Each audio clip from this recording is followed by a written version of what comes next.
Welcome to Digitising Europe, Opportunities for the Next Generation, to our summit here in Berlin. And I'm here with Sasha Havlicek, who's the CEO of the Institute for Strategic Dialogue in London.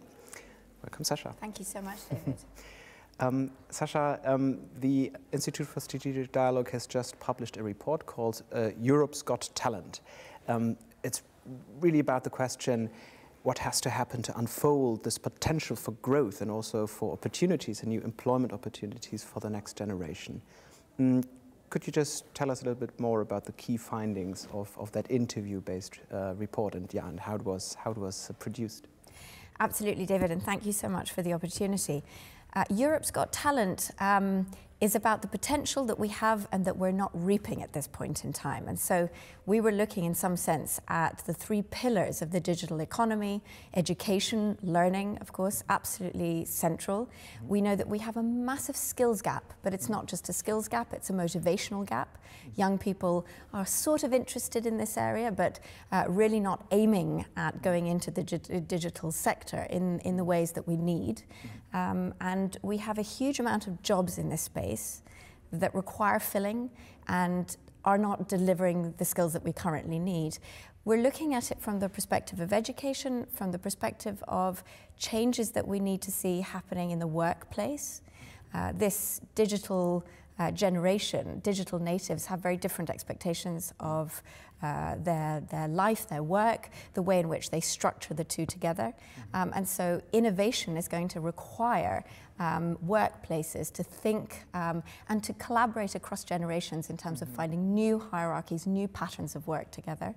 And thirdly, looking at the business operating environment. Essentially, this is placed against the backdrop of challenges that we face, I think, across the board in Europe in terms of promoting entrepreneurship, promoting startups. We know that startups in Europe fare less well than their counterparts in America, and there are a number of reasons for that that we propose solutions to. Could you give an example how the kind of regulatory environment could be improved for startups? I mean, all sorts of things. I mean, I think that there's a regulatory piece of this challenge, and then there's a practical piece of the challenge. Support to startup, both in terms of investment, seed investment and capital, in terms of reducing risk for investors, in terms of reducing certain tax burdens on startups, but also in terms of capacity. So really looking at innovation hubs and accelerators to provide support for early startups so that they can share know-how and expertise, as well as obviously being provided the regulatory environment that's needed. We talked so much today about different perceptions and different styles of work, different expectations of the workplace. I mean, you convene a lot. You know, the ISD is a great think tank, bringing people together on the table who maybe usually wouldn't talk to each other, policymakers, the senior leaders, but also the younger generation. When you look at the kind of the two generations, say the kind of 18 to 30-year-old, and then the older generation who are now in these leadership positions, what would you think is the main or the most striking difference in the way they work or approach problems? I mean, you know, the kind of mentality change or something like this is... I mean, I think there's a whole range of differences. I think that young people, their work trajectories are going to be very, very different from their parents' generation, and their expectations are different from a number of perspectives. I think actually quite interesting coming out of the survey that was done was the extent to which the life-work balance is central to the way in which young people are viewing their careers. Actually, the digital economy enables a kind of flexibility that perhaps wasn't possible in most sectors earlier on. And a flatter environment is what people expect. I think the big shift in terms of the way we organize ourselves is going to be a rethinking of hierarchy. And that is on a number of fronts. So ageism is a challenge in Europe in the sense that actually seniority is correlated in general with age. That has to be completely upended because the technological capacity is coming from the younger generations, and they're going to need to work across generations in a much more flexible, flat structure if we're going to get the innovation out of business that we really need. Interestingly, diversity matters.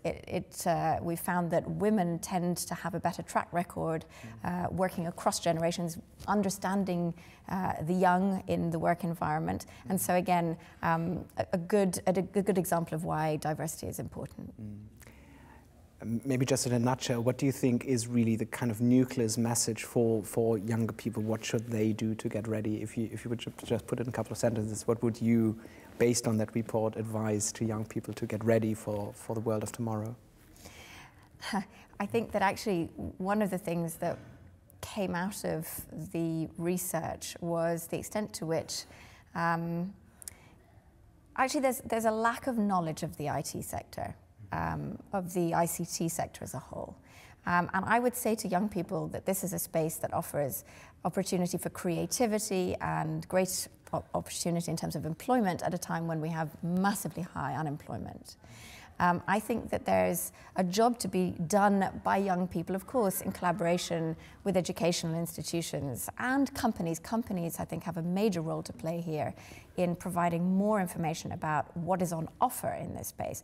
But young people need to be researching and looking at what's actually possible in this space. I think the one thing I would say is that there is too little entrepreneurial spirit in Europe, full stop, among the young.